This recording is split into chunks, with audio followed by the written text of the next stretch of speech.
Ring the Bell Tolls, Chapter 5. Robert Jordan pushed aside the saddle blanket that hung over the mouth of the cave, and stepping out, took a deep breath of the cold night air. The mist had cleared away, and the stars were out. There was no wind, and outside now,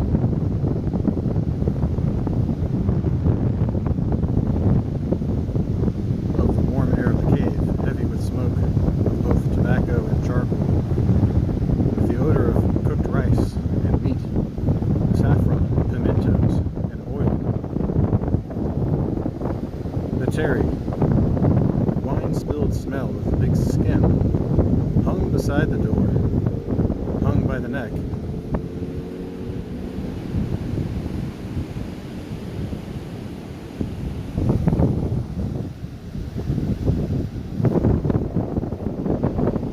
And the forelegs extended, wine drawn from a plug fitted in one leg, wine that spilled a little onto the earth of the floor, settling the dust smell out now from a little onto the earth of the floor. Settling the dust smell out now from the doors of different, out now from the odors of different herbs whose names he had not known, that hung in bunches from the ceiling, with long ropes of garlic, away now from the copper penny, red wine and garlic, horse sweat.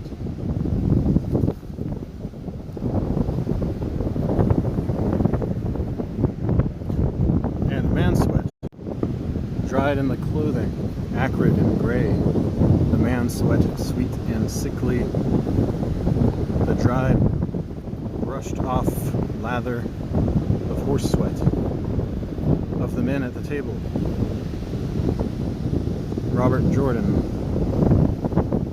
breathed deeply of the cedar night air of the mountains that smelled of pines, and of the dew on the grass in the meadow by the stream.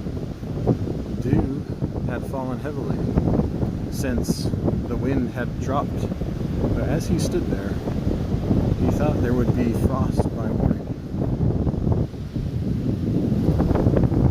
As he stood breathing deep and then listening to the night, he heard first firing far away, and then he heard an owl cry in the timber below, where the horse corral was slung.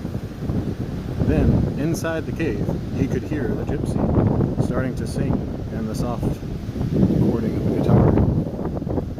I had an inheritance from my father. The artificially hardened voice rose harshly and hung there, and went on. It was the moon and the sun, and though I roam all over the world, the spinning of it's never done.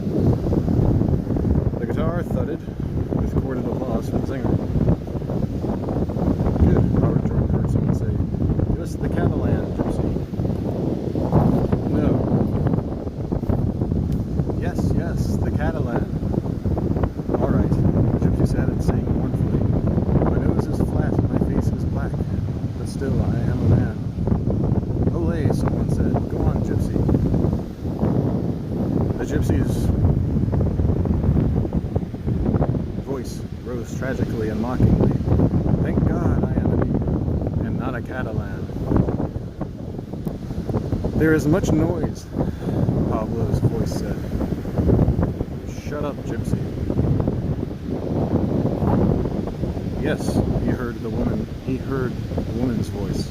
There is too much noise.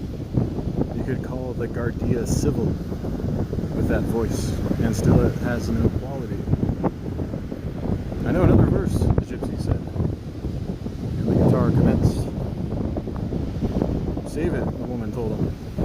The guitar stopped.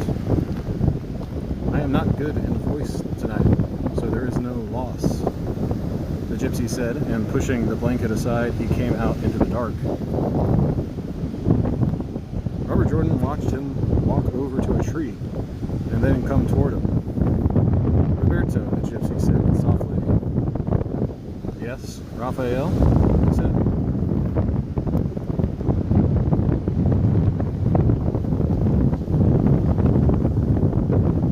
Gypsy had been affected by the wine from his voyage. He himself had drunk the 2 absinthes and some wine,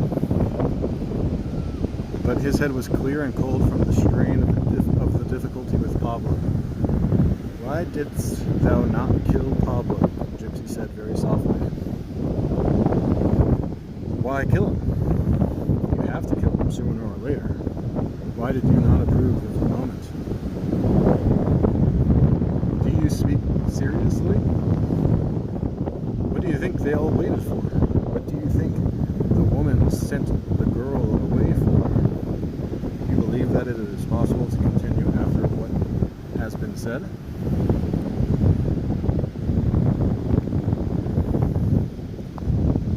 That you all should kill him.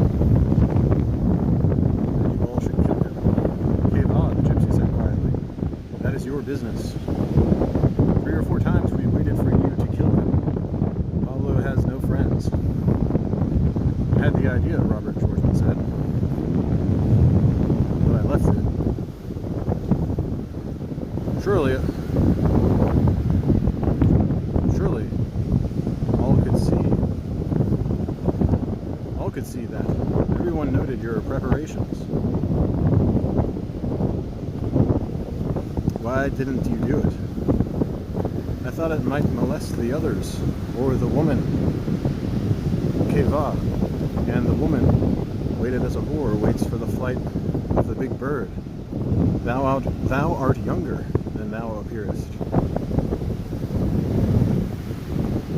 It is possible. Kill him now,"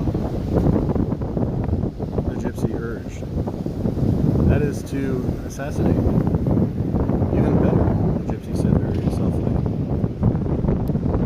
"Less danger. Go on, kill him now." "I cannot in that way. It is repugnant to me, and it is not how one should act for the cause." "Provoke him then," the Gypsy said. "But you have to kill him. There is no remedy." As they spoke, the owl flew between the trees with the softness of a silence, a hollow silence, dropping past them, then rising, the wings beating quickly, but with no noise of feathers moving as the bird hunted. "Look at him," the Gypsy said in the dark. "Thus should men move. And in the day, blind in a tree with crows around him," Robert Jordan said. Rarely," said the Gypsy. "And then by hazard. Kill him," he went on. "Do not let it become difficult. Now the moment is past. Provoke it," the Gypsy said, "or take advantage of the quiet." The blanket that closed the cave door opened, and light came out. Someone came toward where they stood. "It is a beautiful night," the man said in a heavy, dull voice. "We will have good weather." It was Pablo. He was smoking one of the Russian cigarettes, and in the glow, as he drew on the cigarette, his round face showed. They could see his heavy, long-armed body in the starlight. "Do not pay any attention to the woman," he said to Robert Jordan. In the dark, the cigarette glowed bright, then showed in his hand as he lowered it. "She is difficult sometimes. She is a good woman, very loyal to the Republic."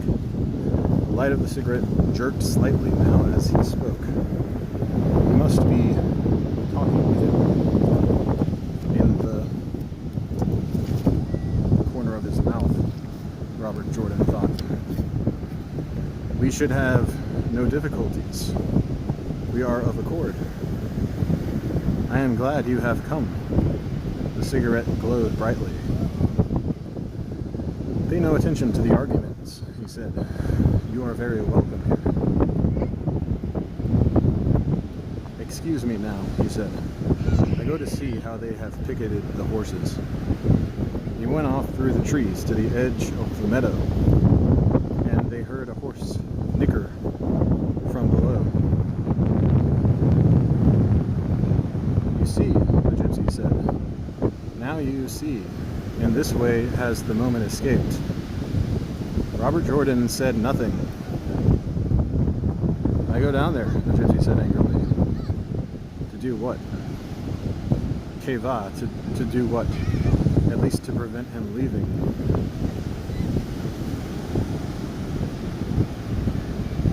Can he leave with a horse from below? No. Then go to the spot where you can prevent him. Augustine is there. Go then and speak with Augustine. Tell him that which has happened.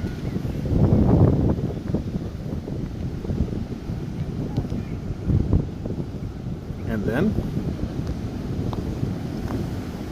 Or wait, go there and tell him that which has happened. Augustine will kill him with pleasure.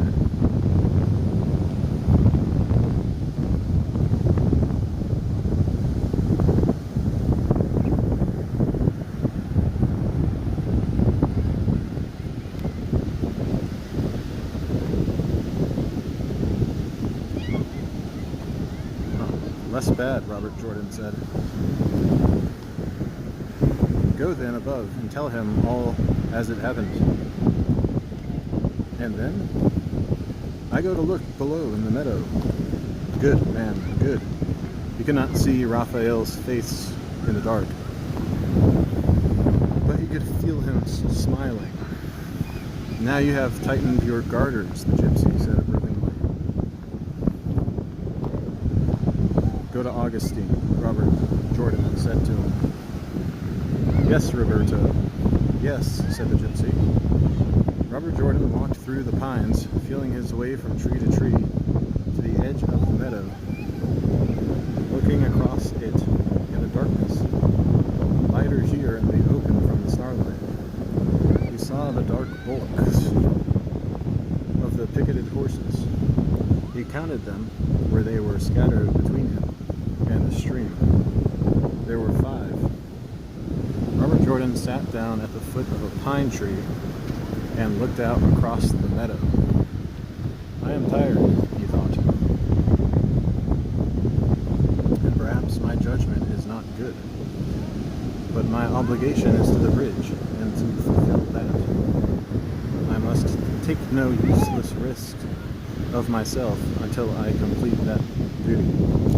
Of course, it is sometimes more of a risk not to accept chances which are necessary to take.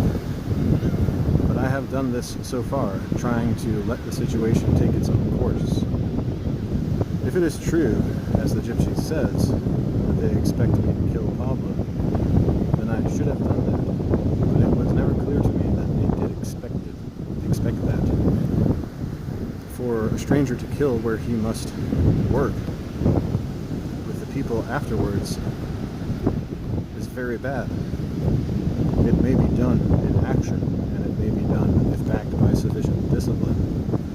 But in this case, I think it would be very bad. Although it was a temptation and seemed a short and simple way. But I do not believe anything is that short nor that simple in this country. And while I trust the woman, absolutely, I could not tell how she would react to such a drastic thing. One dying in such a place can be very ugly, dirty, and repugnant. You could not tell how she would react. Without the woman, there is no organization, nor any discipline here. And with the woman, it can be very good.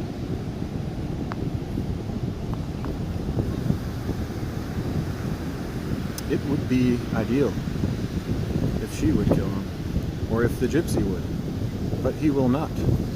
Or if the sentry, Augustine, would. Anselmo will if I ask it, though he says he is against all killing. He hates him, I believe, and he already trusts me and believes in me as a representative of what he believes in. Only he and the woman really believe in the Republic, as far as I can see, but it is too early to know that yet. As his eyes became used to the starlight, he could see that Pablo was standing by one of the horses. The horses lifted his head,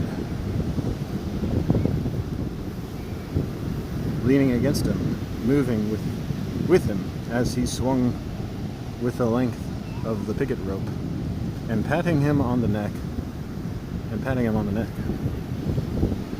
The horse was impatient at the tenderness while he was feeding. Robert Jordan could not see what Pablo was doing, nor hear what he was saying to the horse. But he could see that he was neither unpicketing nor saddling. He sat watching him, trying to think his problem out clearly. "Thou, my big, good little pony," Pablo was saying to the horse.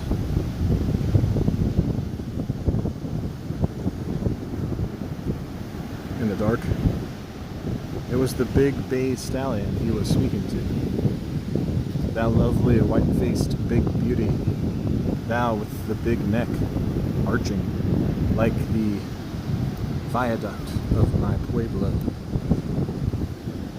He stopped.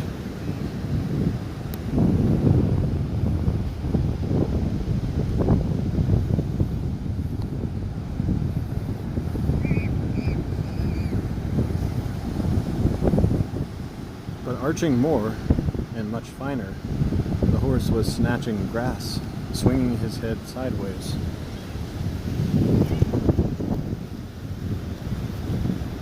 I'm gonna jump over a puddle as he pulled, annoyed by the man and his talking. "Thou art no woman nor a fool," Pablo told the bay horse. "Thou, oh thou, thee, my big little pony, thou art no woman like a rock that is burning. Thou art no colt of a girl with cropped head and the movement of a foal still wet from its mother. Thou dost not insult, nor lie, nor not understand. Thou, O thee, of my good big little pony." It would have been very interesting for Robert Jordan to have heard Pablo speaking to the bay horse, but he did not hear him because now, convinced that Pablo was only down checking on his horses, and having decided that it was not a practical move to kill him at this time, he stood up and walked back to the cave. Pablo stayed in the meadow talking to the horse for a long time. The horse understood nothing that he said, only from the tone of the voice that they were endearments. And he had been in the corral all day and was hungry now, gazing impatiently at the limits of his picket rope.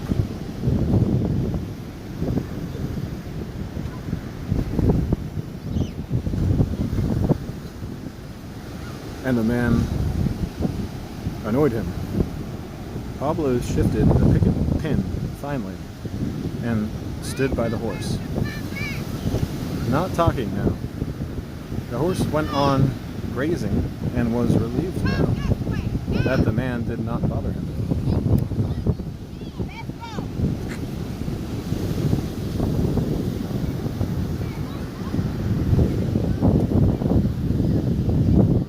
End of chapter 5.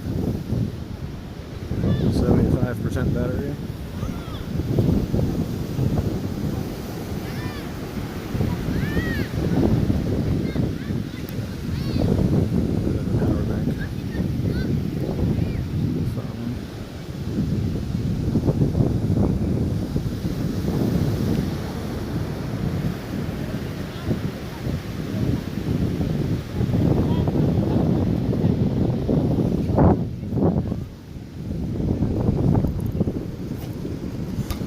plugged in from the start, I think.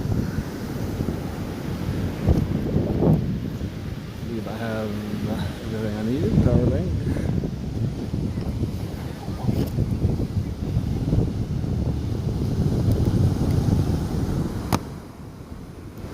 Oh, it's reach nicely.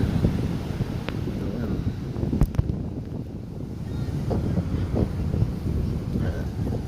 Okay. Now the wireless mic should be good. Okay, that's pretty good.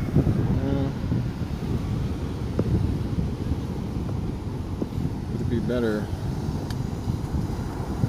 if it was a bit longer. Shit. Oh, whatever. That's fine. That works. Yeah, that's fine. It's not bad at all. Maybe a bit like that. Alright. Chapter 6. 648. Inside the cave, Robert Jordan sat on one of the rawhide stools in a corner by the fire, listening to the woman. She was washing the dishes, and the girl, Maria, was drying them and putting them away, kneeling to place them in the hollow dug in the wall that was used as a shelf. It is strange, she said, that El Sordo has not come. He should have been here an hour ago. Did you advise him to come? No. He comes each night. Perhaps he is doing something. Some work. It is possible, she said. If he does not come, we must go to see him tomorrow. Yes. It is far from here? No. It will be a good trip. I like exercise.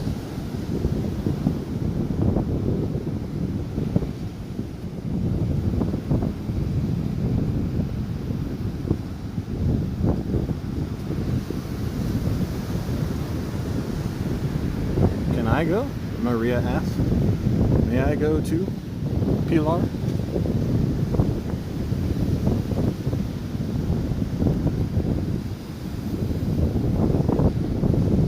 Yes, beautiful, the woman said, then turning her big face.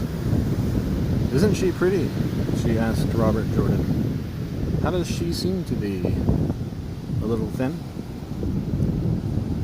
To me, she seems very well, Robert Jordan said. Maria filled his cup with wine. Drink that, she said. It will make me seem even better. It is necessary to drink much of that for me to seem beautiful. Then I had better stop, Robert Jordan said. Already thou seemest beautiful, and more.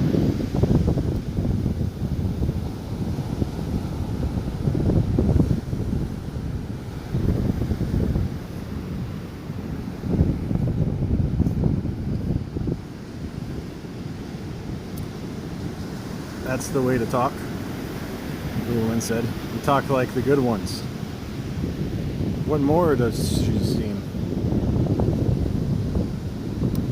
Intelligent, Robert Jordan said lamely. Maria giggled, and the woman shook her head sadly. How well you begin, and how it ends, Don Roberto. Don't call me Don Roberto. It is a joke. Here we say Don Pablo for a joke, as we say the Señorita Maria for a joke. I don't joke that way, Robert Jordan said. Camarada, to me, is what all should be called, with seriousness, in this war.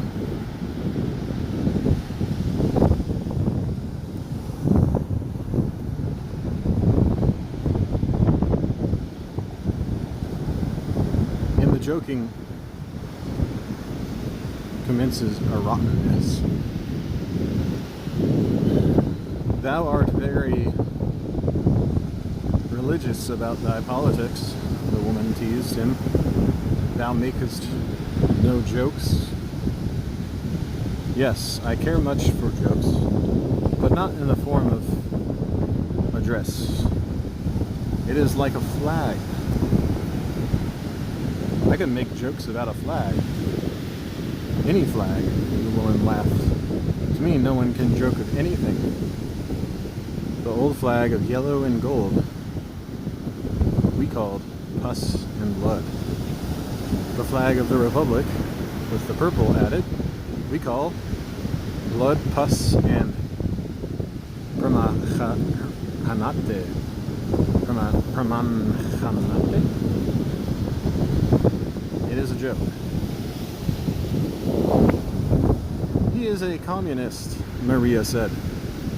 They are very serious gente.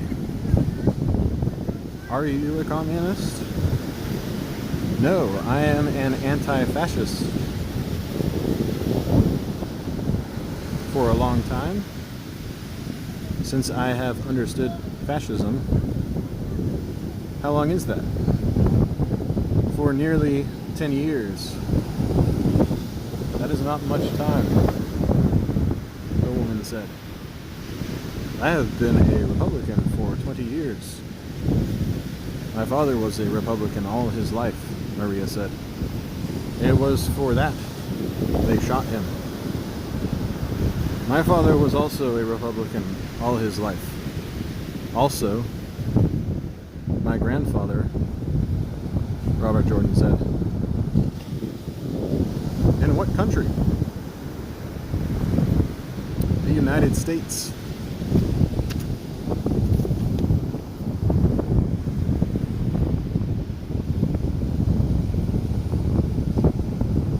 Did they shoot him? The woman asked. Keva, Maria said. The United States is a country of Republicans. They do not shoot you for being a Republican there. All the same, it is a good thing to have a grandfather who was a Republican, the woman said. It shows a good blood. My grandfather was on the Republican National Committee, Robert Jordan said. That impressed even Maria. And is thy father still active in the Republic? Pilar asked. No, he is dead. Can one ask how he died? He shot himself. To avoid being tortured, the woman asked. Yes, Robert Jordan said. To avoid being tortured. Maria looked at him with tears in her eyes. My father, she said, could not obtain a weapon. Oh, I am very glad that your father had the good fortune to obtain a weapon. Yes, it was pretty lucky, Robert Jordan said. Should we talk about something else?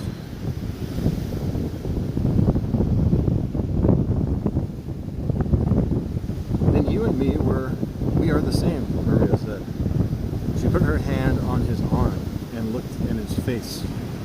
He looked at her brown face and at the eyes that, since he had seen them, had never been as young as the rest of her face, but that now were suddenly hungry and young and wanting. You could be brother and sister by the look, the woman said, but I believe it is fortunate that you are not. Now I know why I have felt as I have, Maria said. Now it is clear. Keva, Robert Jordan said, and reaching over, he ran his hand over the top of her head. He had been wanting to do that all day, and now he did it. He could feel his throat swelling. She moved her head under his hand and smiled up at him. He felt the thick but silky roughness of the cropped head rippling between his fingers. Then his hand was on her neck, and then he dropped it.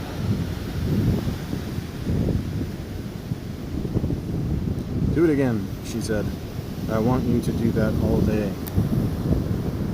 Later, Robert Jordan said, and his voice was thick. And me, the woman of Pablo said in her booming voice. I am expected to watch all this. I am expected not to be moved. One cannot, for fault of anything better, that Pablo should come back.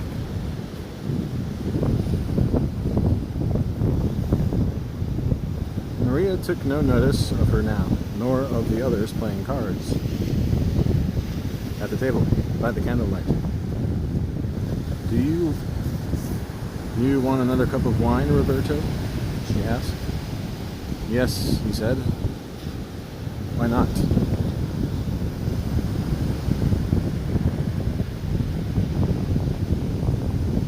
You're going to have a drunkard like I have, the woman of Pablo said, with that rare thing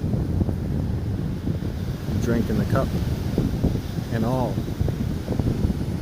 Listen to me, Inglés. Not Inglés, American. Listen then, American. Where do you plan to sleep? Outside. I have a sleeping robe.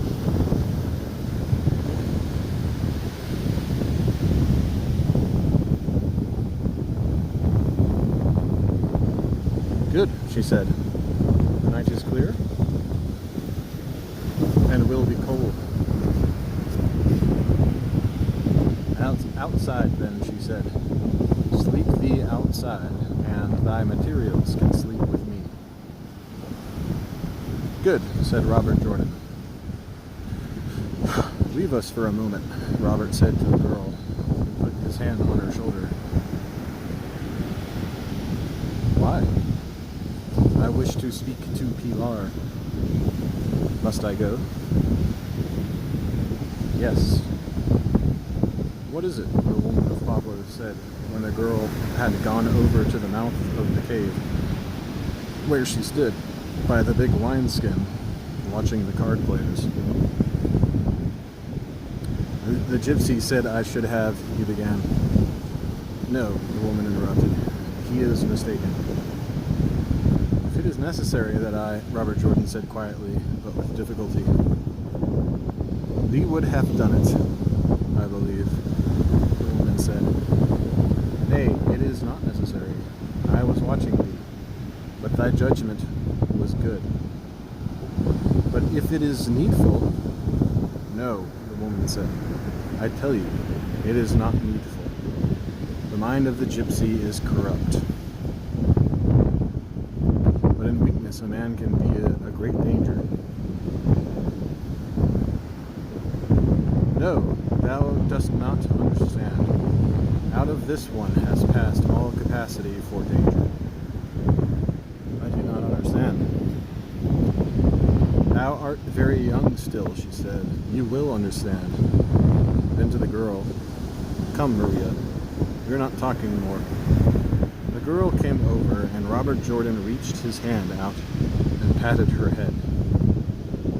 She stroked under his hand like a kitten. Then he thought that she was going to cry, but her lips drew up against, and she looked at him and smiled. Drew up again, and she looked at him and smiled.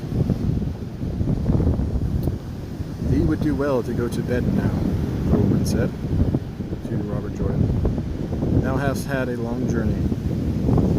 Good, said Robert Jordan. I will get my things.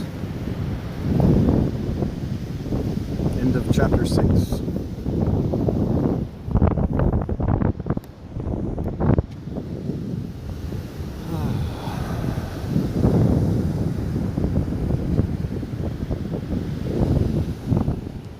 Walking.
another chapter. Walking this way.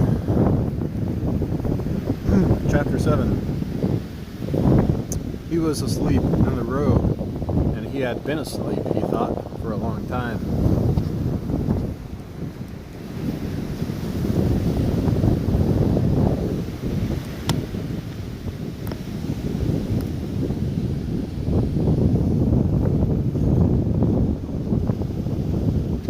The robe was spread on the forest floor in the lee of the rocks beyond the cave mouth, and as he slept,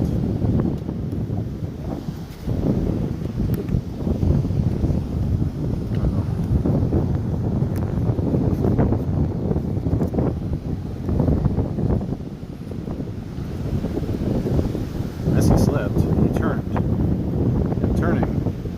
rolled on his pistol, which was fastened by a lanyard to one wrist.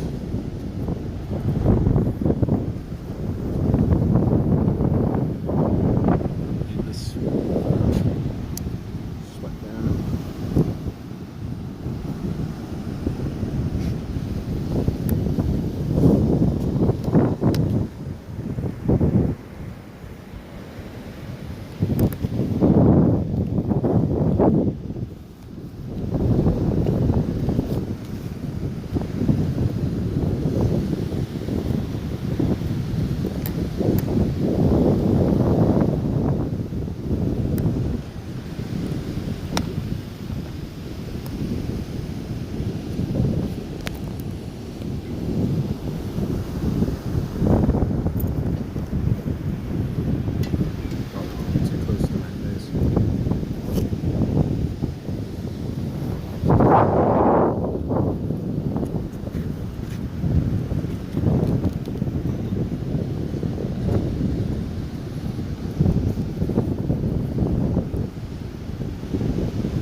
The robe was spread on the forest floor in the lee of the rocks behind the cave mouth.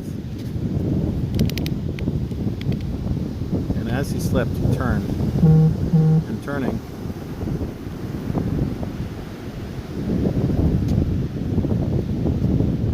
he rolled on his pistol, which was fastened by a lanyard to one wrist and had been by his side under the cover where he went to sleep. Shoulder and back weary, leg tired, his muscles pulled with tiredness, so that the ground was soft, and simply stretching in the robe against the flannel lining was voluptuous with fatigue. Walking, he wondered where he was, knew, and then shifted the pistol from under his side and settled happily to stretch back into sleep, his hand on the pillow of his clothing that was bundled neatly around his rope-soled shoes.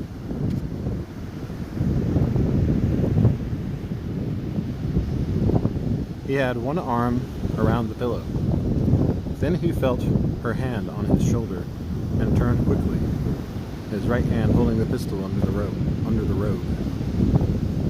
"Oh, it is thee," he said, and dropping the pistol, he reached both arms up and pulled her down. With his arms around her, he could feel her shivering. "Get in," he said softly. "It is cold out there." "No, I must not." "Get in," he said, "and we can talk about it later." She was trembling, and he held her wrist now with one hand, and held her lightly with the other arm. She had turned her head away. "Get in, little rabbit," he said, and kissed her on the back of the neck. "I am afraid." "No, do not be afraid. Get in." "How?" "Just slip in. There is much room. Do you want me to help you?" "No," she said. And then she was in the robe, and he was holding her tight to him and trying to kiss her lips, and she was pressing her face against the pillow of clothing, but holding her arms close around his neck. Then he felt her arms relax, and she was shivering again. as he held her. "No," he said and laughed. "Do not be afraid. That is the pistol." He lifted it and slipped it behind him. "I am ashamed," she said, her face away from him. "No, you must not be. Here. Now. No, I must not be. I am ashamed and frightened.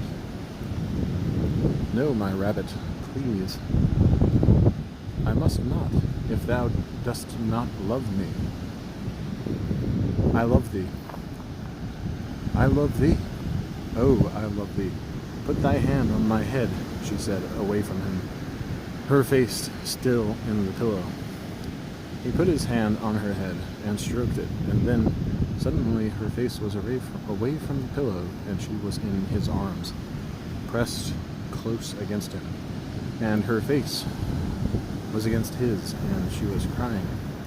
He held her still and close, feeling the long length of the young body, and he stroked her head and kissed the wet saltiness of her eyes, and as she cried, he could feel the rounded, firm, pointed breasts touching through the shirt she wore. "I cannot kiss," she said. "I do not know how." "There is no need to kiss." "Yes, I must kiss. I must do everything." "There is no need to do anything. We are all right, but thou hast many clothes. What should I do?" "I will help you." "Is that better?" "Yes, much." "It is not better to eat?" "Yes, much better." "And I can go with thee, as Pilar said?" "Yes. But not to a home. With thee." "No, not to a home. No, to a home." "No, no, no. With thee, and I will be thy woman." Now as they lay, all that before had been shielded was unshielded. Where there had been roughness of fabric, all was smooth, with a smoothness and firm, rounded pressing, and a long, warm coolness, cool outside and warm within.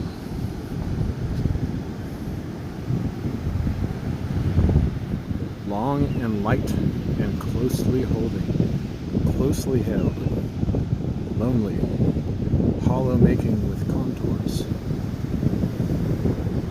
happy making, young and loving, and now all warmly smooth, with a hollowing, chest aching, tight-held loneliness that was such that Robert Jordan felt he could not stand it, and he said, "Hast thou loved others?" "Never." Then suddenly, going dead in his arms, "But things were done to me." "By whom?" "By various." Now she lay perfectly quietly, and as though her body were dead, and turned her head away from him. "Now you will not love me." "I love you," he said.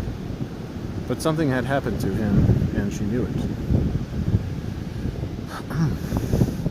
"No," she said, and her voice had gone dead and flat. "Thou wilt not love me, but perhaps thou wilt take me to the home, and I will go to the home, and I will never be thy woman, nor anything." "I love thee, Maria." "No, it is not true," she said. Then, as a last thing, pitifully and hopefully, "I have never kissed any man." "Then kiss me now." "I wanted to," she said, "but I know not how. Where things were done to me, I fought until I could not see. I fought until one sat upon my head, and I bit him. And then they tied my mouth and held my arms behind my head. And others did things to me. I love thee, Maria, he said, and no one has done anything to thee. Thee they cannot touch. No one has touched thee, little rabbit.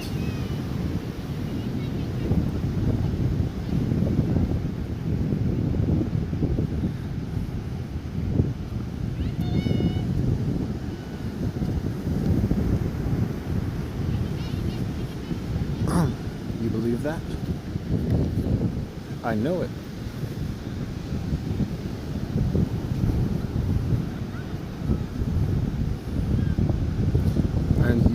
And you can love me? Well, I'm against him now. I can love thee more.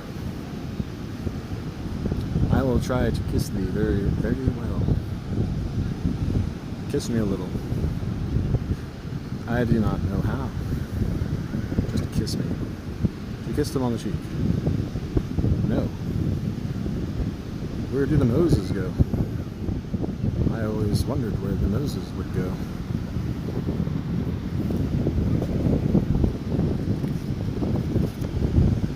Look, turn thy head. And then their mouths were tight together, and she lay close, pressed against him, and her mouth opened a little gradually, and then suddenly, holding her against him, he was happier than he had ever been.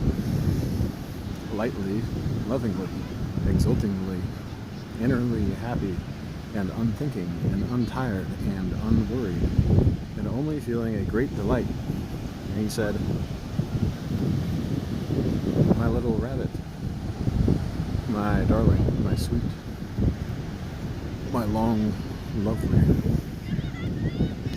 What do you say? She said, as though from a great distance away. My lovely one, he said. They lay there, and he felt her heart beating against his, and with the side of his foot he stroked very lightly against the side of hers. He came barefooted, he said. Yes. Then thee knew thou wert coming to the bed. Yes. And thou had no fear. Yes, much. But more fear of how it would be to take my shoes off. And what time is it now? Lo sabes? No. Thou hast no watch. Yes, but it is behind thy back. Take it from there. No. Then look over my shoulder.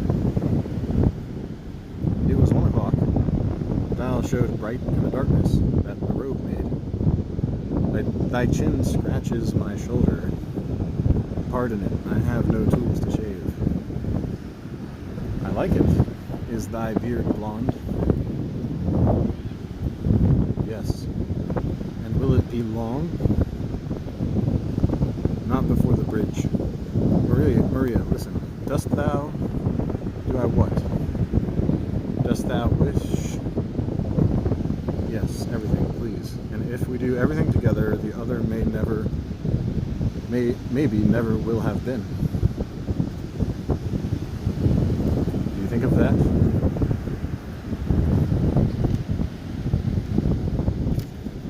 No, I think it in myself, but Pilar told me. She is very wise. And another thing, Maria said softly. She said for me to tell you that I am not sick. She knows about such things, and she said to tell you that.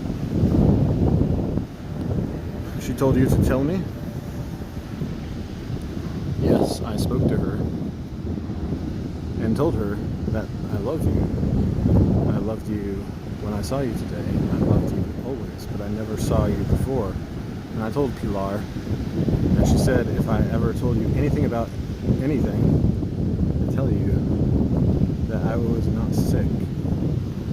The other thing she told me long ago, soon after the train, what did she say? She said that nothing is done to oneself that one does not accept, and that if I loved someone, it would take it all away. I wished to die, you see. What she said is true, and now I am happy that I did not die. I am so happy that I did not die, and you can love me. Yes, I love you now, and I can be thy woman. I cannot have a woman doing what I do, but thou art my woman now. If once I am, then I will keep on. Am I thy woman now? Yes, Maria. Yes, my little rabbit. She held herself tight to him, and her lips looked for his, and then found them, and were against them, and he felt her, fresh, new, and smooth, and young, and lovely, with the warm, scalding coolness, and unbelievable to be there in the robe that was as familiar as his clothes, or his shoes, or his duty. And then she said, frightenedly, and now let us do quickly what it is we do, so that the other is all gone. You want? Yes, she said almost fiercely. Yes, yes, yes.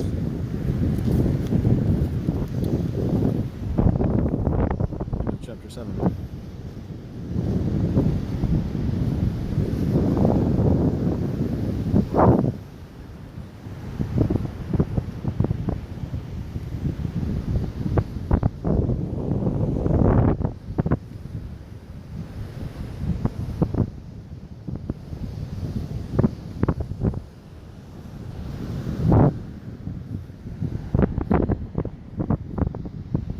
See if I can rig up a light, reading light, for if it gets dark.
Blossoming between Maria and Robert Jordan.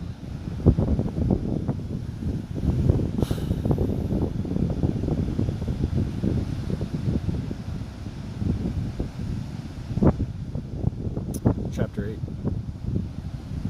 It was cold in the night, and Robert Jordan slept heavily. Once he woke, and stretching, realized that the girl was there, curled far down in the robe, breathing lightly and regularly, and in the dark, bringing his head in from the cold, the sky hard and sharp with stars, the air cold in his nostrils. He put his head under the warmth of the robe, and kissed her smooth shoulder. She did not wake, and he rolled onto his side, away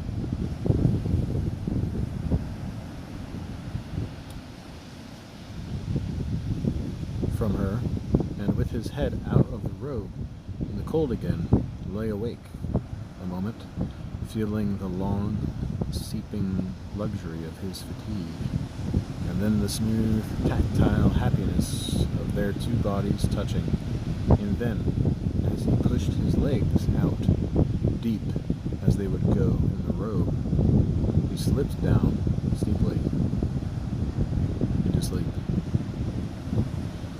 He woke at first daylight, and the girl was gone. He knew it as he woke.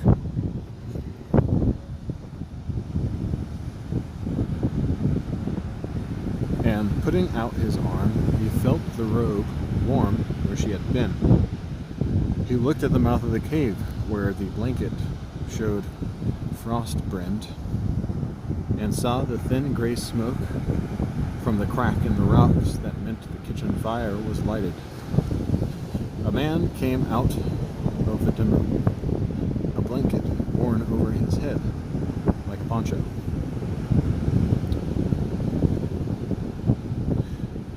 Robert Jordan felt with his hand.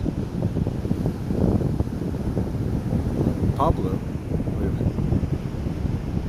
A man came out of the timber, a blanket worn over his head like a poncho. Robert Jordan saw it was Pablo, and he was smoking a cigarette.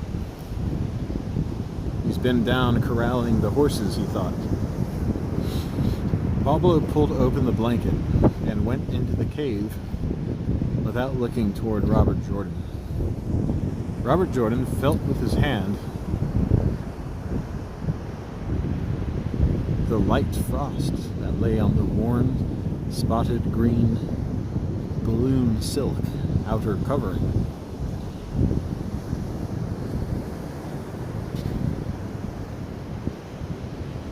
Balloon silk outer covering of the 5-year-old down robe,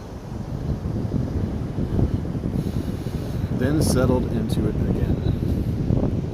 Bueno, he said to himself, feeling the familiar caress of the flannel lining as he spread his legs wide, then drew them together, and then turned on his side so that his head would be away from the direction where he knew the sun would come. Que mas da? I might as well sleep some more. He slept until the sound of airplane motors woke him. Lying on his back, he saw them, a fascist patrol of 3 Fiats. Tiny, bright, fast moving across the mountain sky, headed in the direction from which Anselmo and he had come yesterday. The 3 passed, and then came 9 more, flying much higher in the minute. Pointed formations of 3s, 3s, and 3s. Pablo said the gypsy Pablo and the gypsy were standing at the cave mouth in the shadow, watching the sky. And as Robert Jordan lay still, the sky now full of the high hammering roar of motors, there was a new droning roar, and 3 more planes came over at less than 1,000 feet above the clearing. These 3 were Heinkel 111s, twin motor bombers. Robert Jordan, his head in the shadow of the rocks, knew they would not see him.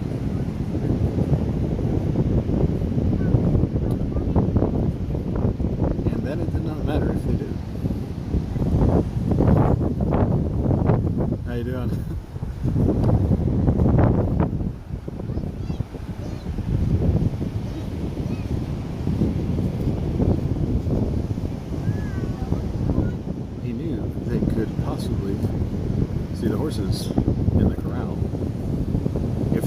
for anything in these mountains.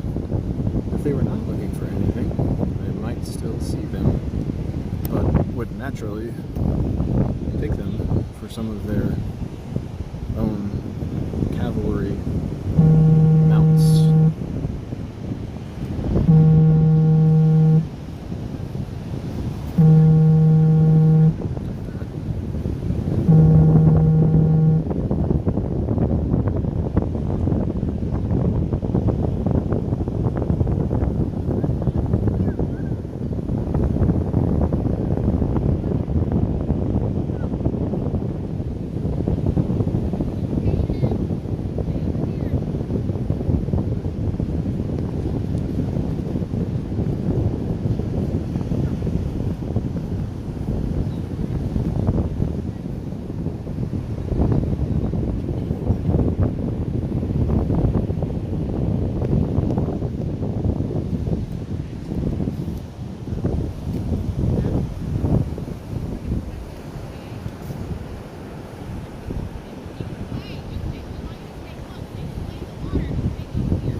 Then came a new and louder droning roar, and 3 more Heinkel 111s showed coming stiffly, lower yet, crossing in a rigid formation, their pounding roar approaching,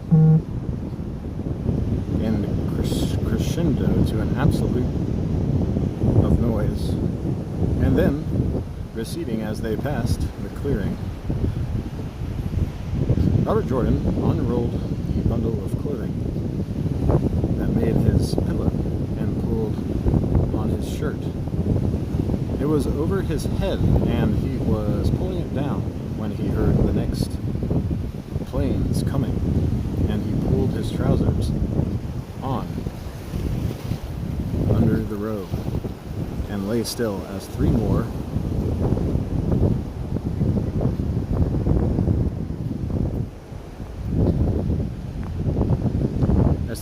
of the Heinkel bimotor bombers came over.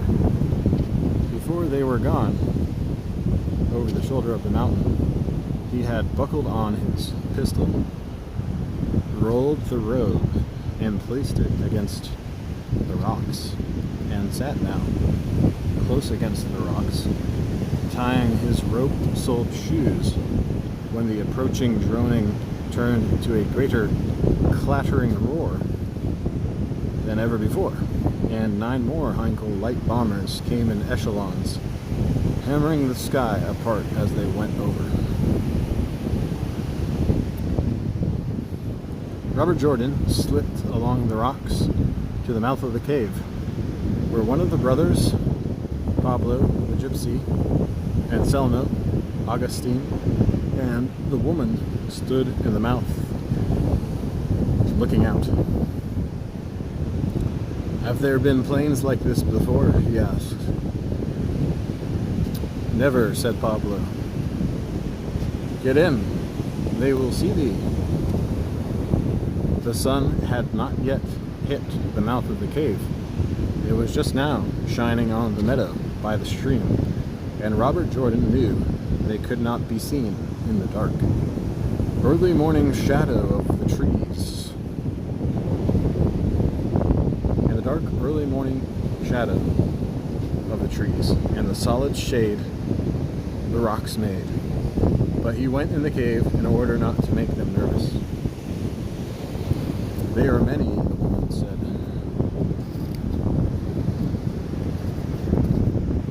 "And there will be more," Robert Jordan said. "How do you know?" Pablo asked suspiciously. "Those just now will have pursuit planes with them." Just then they heard them, a higher, whining drone, and as they passed, at about 5,000 feet, Robert Jordan counted 15 Fiats in echelons, like a wild goose flight of the V-shaped threes. In the cave entrance, their faces all looked very sober, and Robert Jordan said, "You have not seen this many planes?" Never, said Pablo. There are not many at Segovia? Never has there been. We have seen 3 usually. Sometimes 6 of the chasers. Perhaps 3 junkers. The big ones with 3 motors. With the chasers with them. Never have we seen planes like this. It is bad, Robert Jordan thought. This is really bad. Here is a concentration of planes, which means something very bad. I must listen for them to unload. And no, they cannot. I have brought up the troops. But no, they cannot have brought up the troops yet for the attack. Certainly not before tonight, or tomorrow night. Certainly not yet. Certainly they will not be moving anything at this hour. You could still hear the receding drone. He looked at his watch. But now they should be over the lines, the first ones anyway. He pushed the knob that set the second hand to clicking and watched it move around. No, perhaps not yet. By now? Yes. Well over by now. 250 miles an hour for those 111s. Anyway, 5 minutes would carry them there. But now, they're well beyond the pass, with Castile and Yellow and Tawny beneath them. Now in the morning, the Yellow crossed by white roads and spotted with the small villages and the shadows of the Heinekens moving over the land of the shadows of sharks, pass over a sandy floor of the ocean. There was no bumping thud of bombs. His watch ticked on.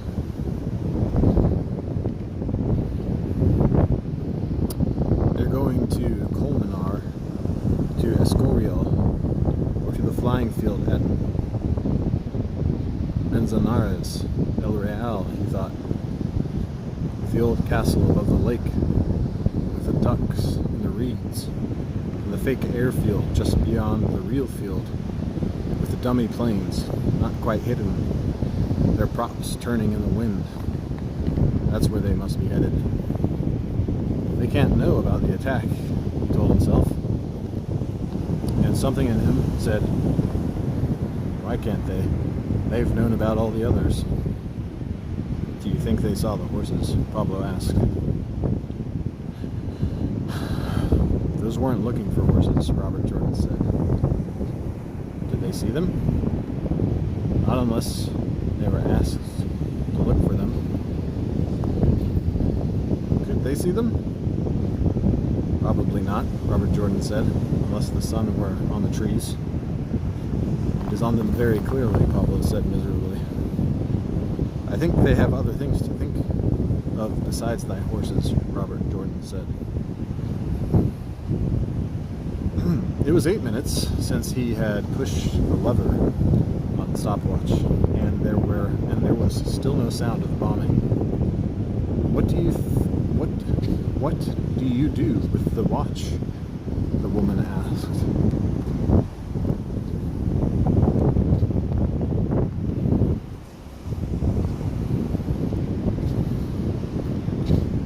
I listen where they have gone. Oh, she said. At 10 minutes, he stopped looking at the watch, knowing it would be too far away to hear. Now, even allowing a minute for the sound to travel, and said to Anselmo, I would speak to thee. Anselmo came out of the cave mouth, and they walked a little way from the entrance, and stood beside a pine tree. Que va? Robert Jordan asked him. How goes it? All right. Hast thou eaten? No, no one has eaten. Eat then, and take something to eat at midday. I want you to go to watch the road. Make a note of everything that passes both up and down the road. I do not write. There is no need to. Robert Jordan took out 2 leaves from his notebook and with his knife cut an inch from the end of his pencil. Take this and mark a mark for tanks thus. He drew a 4 cross with the 4 strokes for the 5th. And this way we count also. Good. Make another mark. 2 wheels in a box for trucks. If they are empty, make a circle. If they are full of troops, make a straight mark. Mark for guns. Big ones thus. Small ones thus. Mark for cars. Mark for ambulances. Thus, 2 wheels and a box with a cross in it on it. Mark for troops on foot by companies like this. See? A little square, and then mark beside it.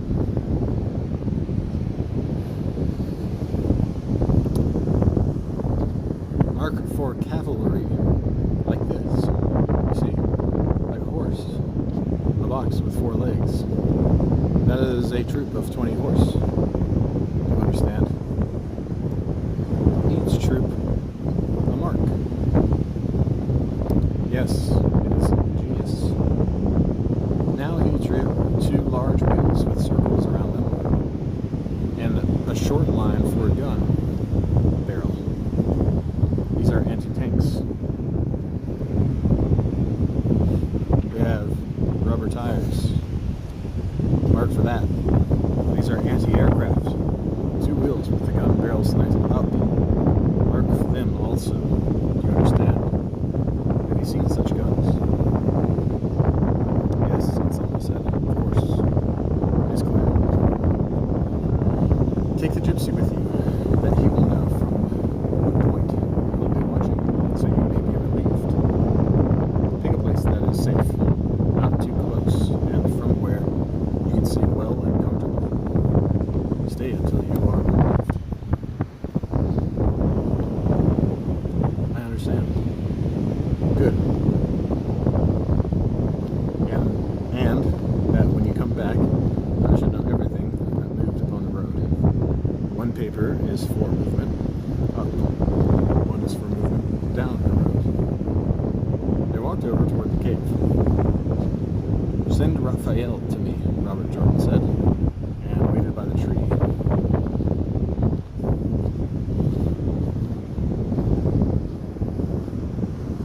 He watched Anselmo go into the cave, the blanket falling behind. The gypsy sauntered out, wiping his mouth with his hand.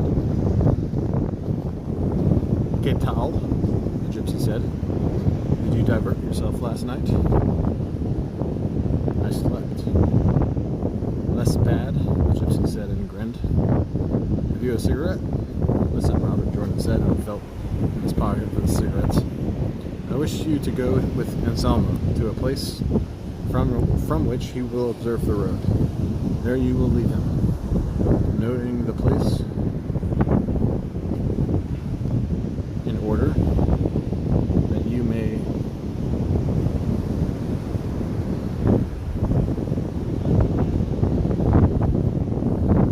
noting the place from which there you will leave him, noting the place in order that you may guide me to it, or guide whoever will relieve him later.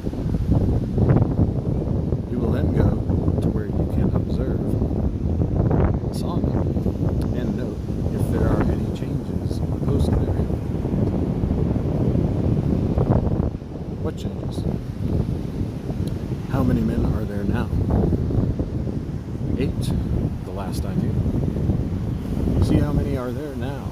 See at what intervals the guard is relieved at that bridge."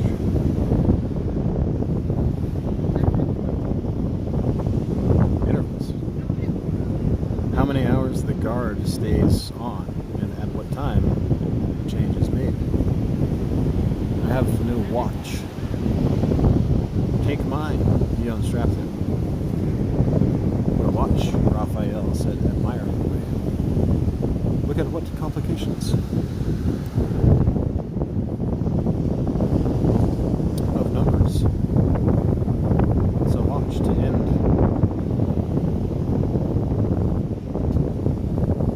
watches. Don't fool with it, Robert Jordan said. Can you tell time? Why not? 12 o'clock midday. Hunger. 12 o'clock midnight. Sleep. 6 o'clock in the morning. Hunger. 6 o'clock at night. Drunk. With luck. 10 o'clock at night. Shut up, Robert Jordan said. You don't need to be a clown. I want you to check on the guard at the big bridge and the post on the road below in the same manner.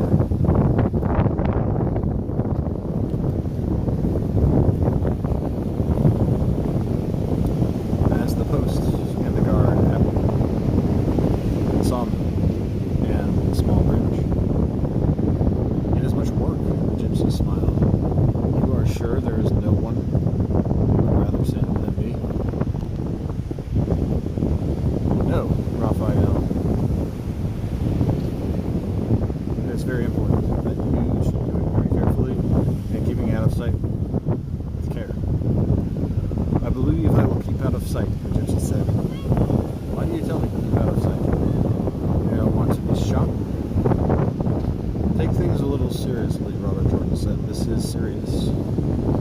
Thou asked me to take things seriously. After what thou didst last night, when thou needest to kill a man and instead did what you did, you were supposed to kill one, not make one.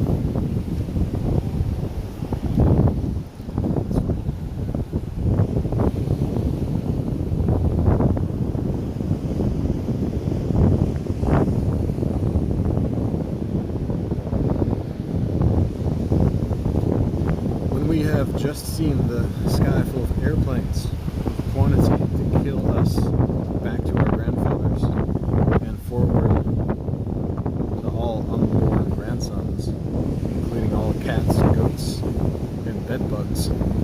Airplanes making a noise to curdle the milk in your mother's breasts as they pass over darkening the sky and roaring like lions.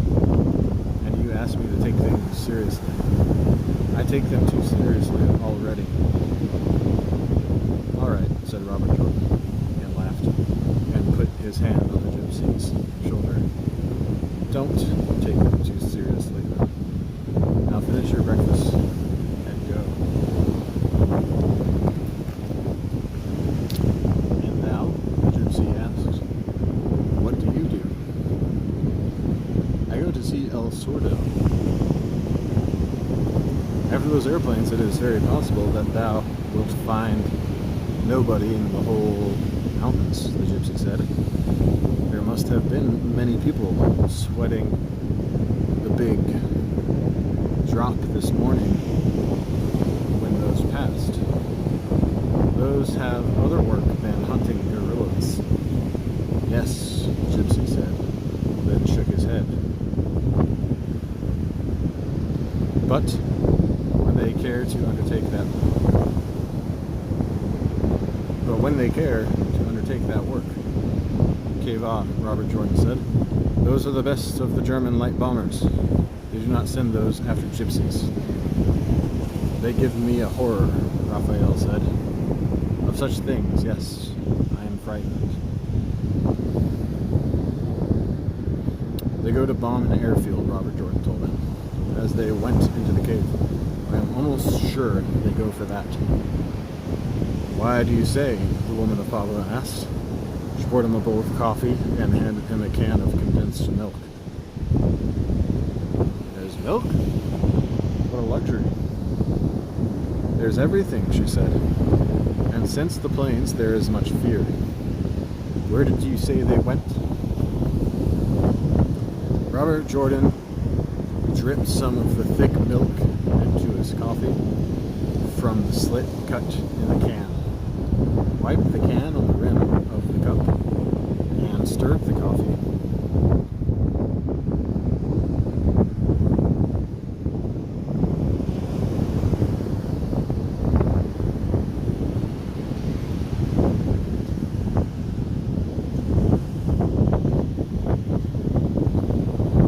Until it was light brown.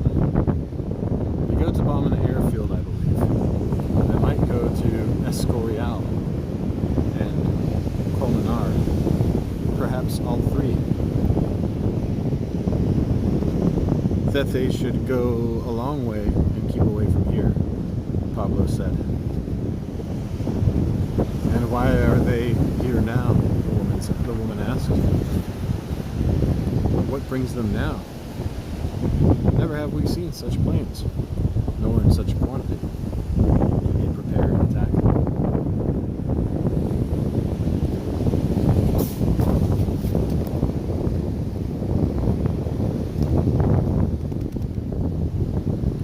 What movement was there on the road last night? Robert Jordan asked. The girl Maria was close to him, but he did not look at her. You, the woman said. Fernando, you were in La Granja last night. What movement was there? Nothing. A short, open-faced man of about 35, with a cast in one eye, whom Robert Jordan had not seen before, answered. A few camions as usual. Some cars. No movement of troops while I was there. You go into La Granja every night? Robert Jordan asked him. I or another, Fernando said. Someone goes. They go for the news, for tobacco, for small things, the woman said. We have people there. Yes, why not? Those who work the power plant, some others. What was the news? Pues nada. There was nothing. It still goes badly on the north. In the north. That is not news. In the north it has gone badly now since the beginning. Did you hear anything from Segovia? No, hombre. I did not ask. Do you go into Segovia? Sometimes, Fernando said. But there's danger. There are controls where they ask for your papers.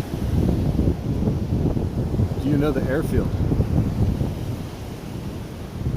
No, hombre.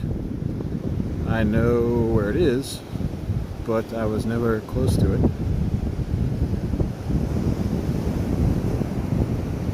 There is much asking for papers. No one spoke about those planes last night? In La Granja?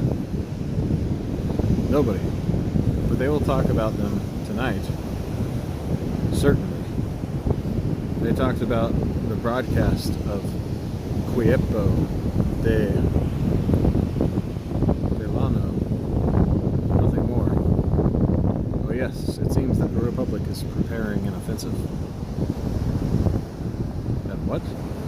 That the Republic is preparing an offensive. Where? It is not certain. Perhaps here. Perhaps for another part of the Sierra. Hast thou heard of it? They say this in La Granja. Yes, hombre. I had forgotten it. But there is always much talk of offensives.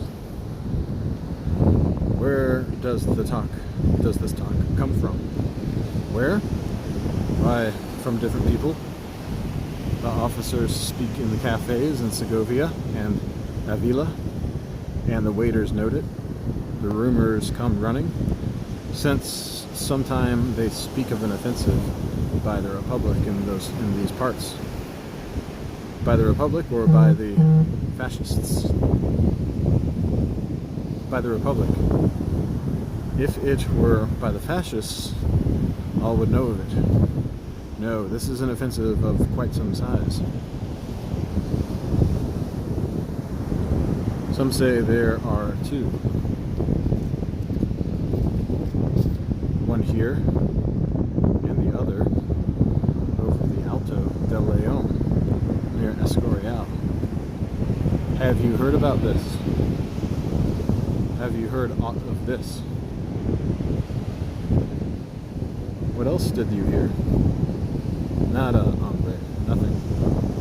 Oh yes, there was some talk that the Republicans would try to blow up the bridge if there was to be an offensive, but the bridges are guarded. Art thou joking? Robert Jordan said, sipping his coffee. No, hombre, said Fernando. This one doesn't joke, the woman said. Bad luck that he doesn't. Then, said Robert Jordan, thank you for all the news. Did you hear nothing more?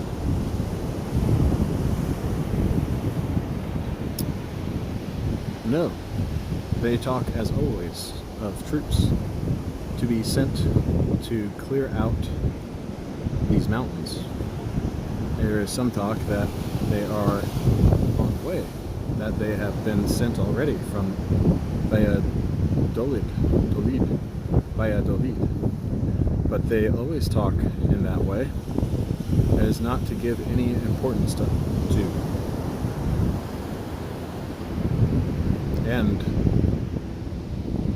And thou, the woman of Pablo said to Pablo almost viciously, with thy talk of safety,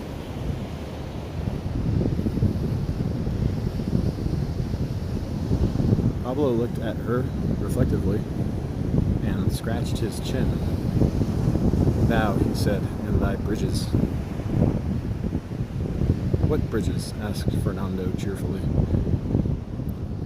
Stupid, the woman said to him.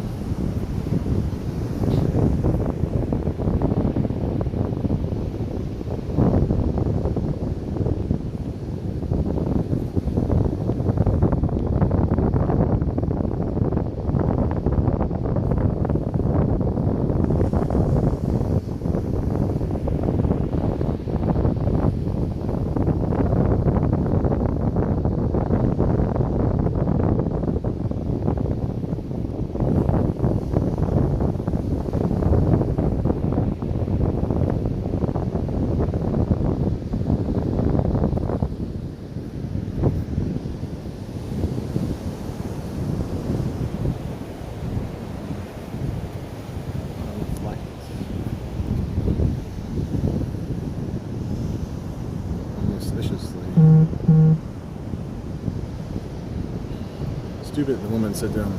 Thick head, tonto. Take another cup of coffee and try to remember more news.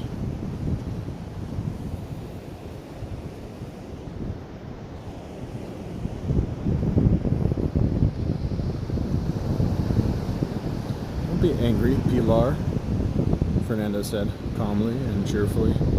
Neither should one become alarmed at rumors. I have told thee, and this comrade, all that I remember. You don't remember anything more? Robert Jordan asked. No, Fernando said with dignity. And I am fortunate to remember this because, since it was but rumors,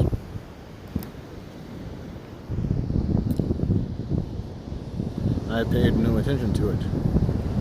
Though there may have been more. Yes, it is possible.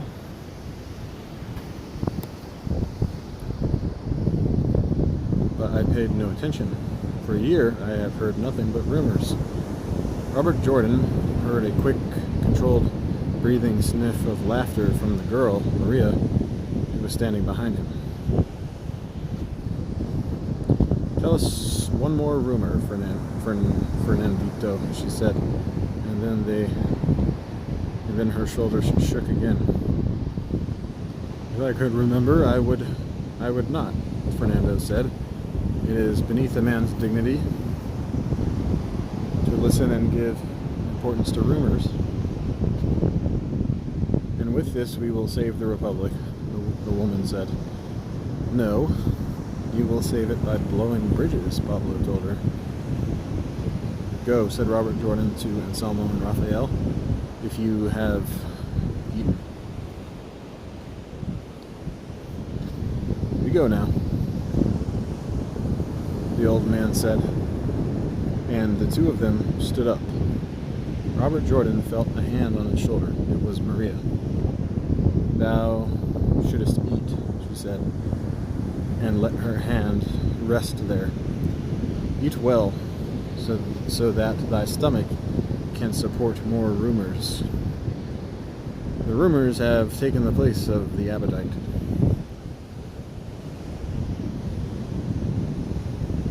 No, it should not be so. Eat this now before more rumors come. She put the bowl before him. Do not make a joke of me, Fernando said to her. I am thy good friend, Maria. I do not joke at thee, Fernando. I only joke with him, and he should eat, or he will be hungry. We should all eat, Fernando said. Pilar, what passes that we are not served? Nothing, man, the woman of Pablo said, and filled his bowl with the meat stew. Eat. Yes, that's what you can do. Eat now. It is very good, Pilar, Fernando said, all dignity intact. Thank you, said the woman. Thank you, and thank you again. Are you angry at me? Fernando asked. No, eat. Go ahead and eat. I will, said Fernando. Thank you. Robert Jordan looked at Maria, and her shoulders started shaking again, and she looked away. Fernando ate steadily, a proud and dignified expression on his face, the dignity of which could not be affected even by the huge spoon that he was using, or the slight dripping of juice from the stew which ran from the corners of his mouth. Do you like the food? The woman of Pablo asked him. Yes, Pilar, he said with his mouth full. It is the same as usual. Robert Jordan felt Maria's hand on his arm and felt her fingers tighten with delight. It is for that you like it? The woman asked Fernando. Yes, she said. I see. The stew, as usual. Como siempre. Things are bad in the north, as usual, and offensive here, as usual.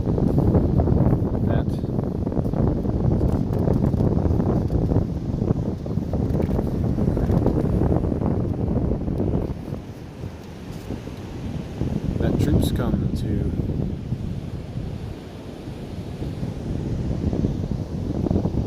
hunt us out, as usual. You could serve as a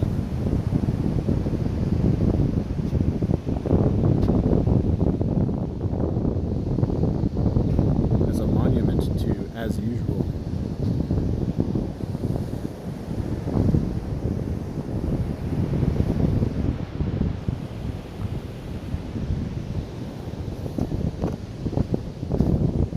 But the last two are only rumors, Pilar.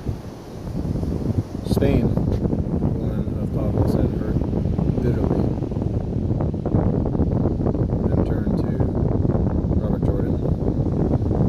Do they have people such as this in other countries? There are no other countries like Spain, Robert Jordan said politely. You are right, Fernando said. There is no other country in the world like Spain. Hast thou ever seen any other country?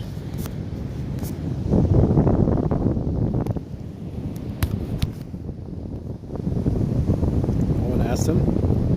Nay, said Fernando, nor do I wish to.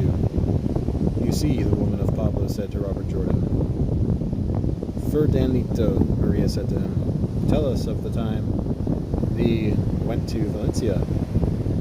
I did not like Valencia. Why? Maria asked, and pressed Robert Jordan's arm again. Why did he not like it? The people had no manners, and I could not understand them. All they did was shout "Che" at one another. Could they understand thee? Maria asked. They pretended not to, Fernando said. And what did thee there? I left without even seeing the sea, Fernando said. I did not like the people. Oh, get out of here, you old maid, woman of Pablo said. Get out of here before you make me sick. In Valencia, I had the best time of my life. Vamos, Valencia. Don't talk to me of Valencia. What did thee there? Maria asked. The woman of Pablo sat down at the table with a bowl of coffee, a piece of bread, and a bowl of the stew. Okay. What did we there? What did we there? What did we there? I was there with Finito. When Finito had a contract for 3 fights at the Floria. Never have I seen so many people. Never have I seen cafes so crowded. For hours, it would be impossible to get a seat, and it was impossible to board the train cars in Valencia.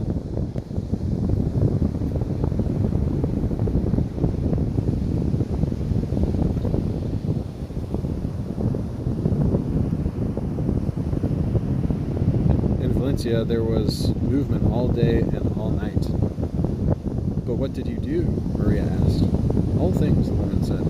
We went to the beach and lay in the water, and boats with sails were hauled up out of the sea by oxen. The oxen driven to the water until they must swim, then harnessed to the boats, and when they found their feet staggering up the sand, 10 yokes of oxen dragging a boat with sails out of the sea in the morning, with the line of the small waves breaking on the beach. That is Valencia. But what did thee besides watch oxen? We ate in pavilions on the sand, pastries made of cooked and shredded fish, and red and green peppers, and small nuts like grains of rice, pastries delicate and flaky, and the fish of richness that was incredible. Prawns fresh from the sea, sprinkled with lime juice. They were pink and sweet, and there were 4 bites to a prawn. Of those we ate many. Then we ate paella, with fresh seafood, clams and their shells, mussels, crayfish, and small eels. Then we ate even smaller eels, alone cooked in oil, and as tiny as bean sprouts, and curled in all directions, and so tender they disappeared in the mouth without chewing. All the time drinking a white wine, cold, light, and good at 30 centimos the bottle.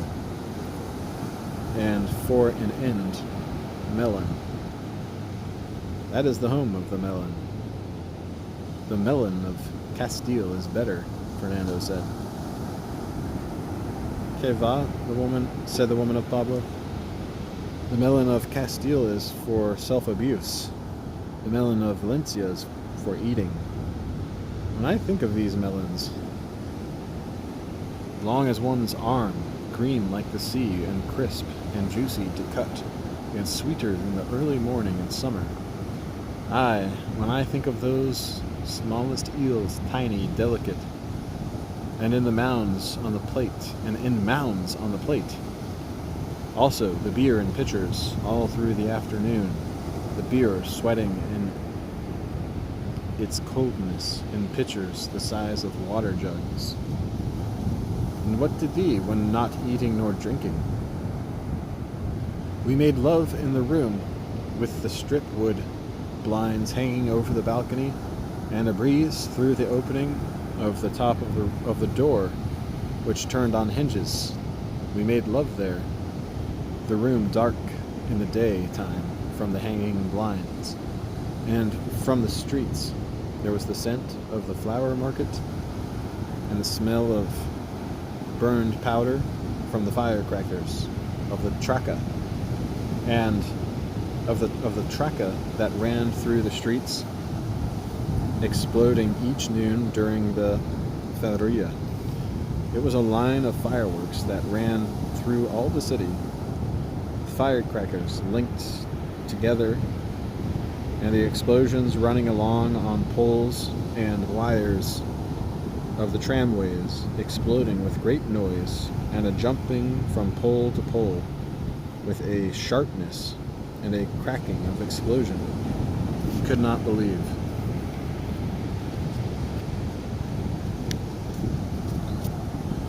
We made love and then sent for another pitcher of beer with the drops of its coldness on the glass, and when the girl brought it, I took it from the door and I placed the coldness of the pitcher against the back of Finito as he lay, now asleep, not having wakened when the beer was brought.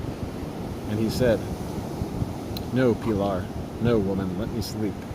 And I said, "No, wake up and drink this to see how cold." And he drank without opening his eyes and went to sleep again.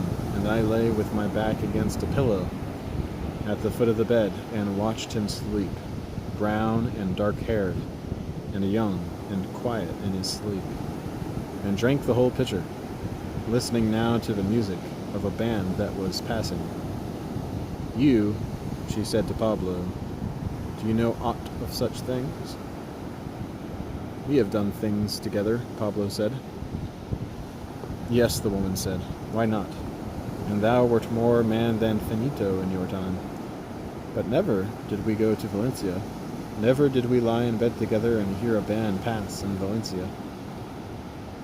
"It was impossible," Pablo told her. "We have had no opportunity to go to Valencia. Thou knowest that if thou wilt be reasonable. But with Finito neither did thee blow up any train." "No," said the woman, "that is what is left to us. The train, yes, always the train. No one can speak against that. That remains of all the laziness, sloth, and failure. That remains of the cowardice of this moment. There were many other things before, too. I do not want to be unjust. But no one can speak against Valencia either. You hear me?" "I did not like it," Fernando said quietly. "I did not like Valencia." "Yet they speak of the mule as stubborn," the woman said. "Clean up, Maria, that we may go." As she said this, they heard the first sound of the planes returning. End of chapter 8.